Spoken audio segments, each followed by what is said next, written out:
Donald Trump is not even in office yet, and Democrats are already demanding an investigation into his early decisions. Senator Elizabeth Warren and Congressman Elijah Cummings want the Government Accountability Office to investigate him and investigate the perceived disarray of the president-elect's transition effort, that's their word, and whether it has affected his ability to serve the public. Joining us now for reaction, attorney Brunel Donald Shea, the former vice chair of diversity outreach for Donald Trump, and Democratic strategist Scott Levinson.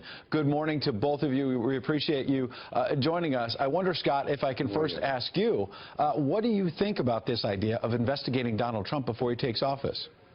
I think Democrats and the 2 million more Americans who voted for Hillary Clinton care deeply about civil liberties. They care deeply about the Constitution. They care deeply about conflict of interest. Until this date, we still don't even know what President-elect Trump's income tax looks like, what his business investments are. It's not clear when we expect scorpions to act like scorpions, and Donald Trump has made it clear he aggressively uses the tax code for his own benefit. Where is it going to stop? Will he, now that he gets the chance to rewrite the tax code, use it to his business profit benefit? I think Americans care whether he's using the U.S. government as personal piggy bank. Where does it stop? Does he turn the White House into an Airbnb? Does he turn the White House into another Trump hotel? He's already made it clear to government institutions and foreign governments that they should use Trump hotels. I think Americans care about this. I think we got to look and see where his business is personally profiting. Let's hear the other side right there.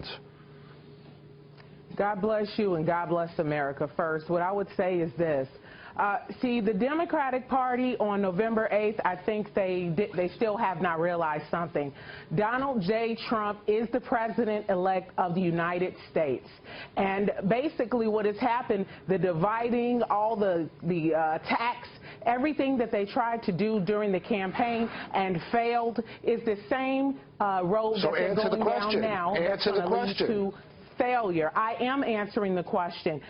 So when are we going to address his conflict of interest? When are we going to address his conflict of interest? There's absolutely no conflict of interest. Why won't he disclose all his business holdings? Excuse me, sir. I think I allowed you to talk.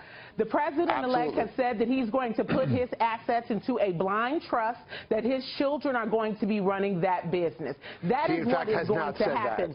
We have until January 20th, 2017. He said quite the opposite. That's just not true. In order to make that happen. And so what I'll say to you is this: the attacks, the dividing, the disrespect of our president is un-American, and you lost the election because of that. There's nothing un-American about following the Constitution. There's nothing un-American about holding the president-elect to the rules of the Constitution, to the rules of the conflict of interest that are in the Constitution. All right, You're a lawyer, you know better. Okay, I want to bring Brunel on another point, which is that Dr. Ben Carson initially was assumed that as a brain surgeon he'd be up for Health and Human Services Secretary. Instead, we're now hearing he might be the Housing and Urban Development Secretary. He's somebody who grew up very poor in Detroit. He's talked about pulling himself up by his bootstraps. Brunel, do you think this is something that can help bring people together and might make a difference in the inner cities if, in fact, he takes that job?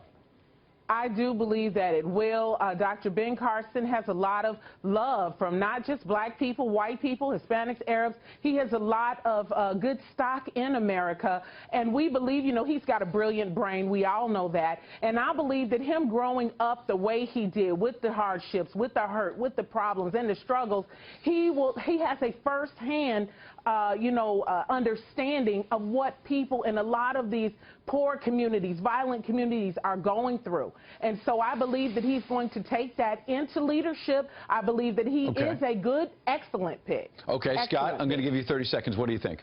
Okay, so for people who don't want to do identity politics, it sure sounded like identity politics by code to me. Competency is what should drive these selections. Love is important, and we appreciate that Dr. Carson has love for him for the inner city and the country, but competency, experience of running federal governments, that's probably a more appropriate criteria for these selections. He's competent, very competent, and blessed, and I know that he's going to do a great job for our inner cities and for our president-elect. We're blessed to have you both here with us the day after Thanksgiving. Thank you so much. Appreciate it. God bless you. Thank you. It's going to continue offline as well, I'm sure.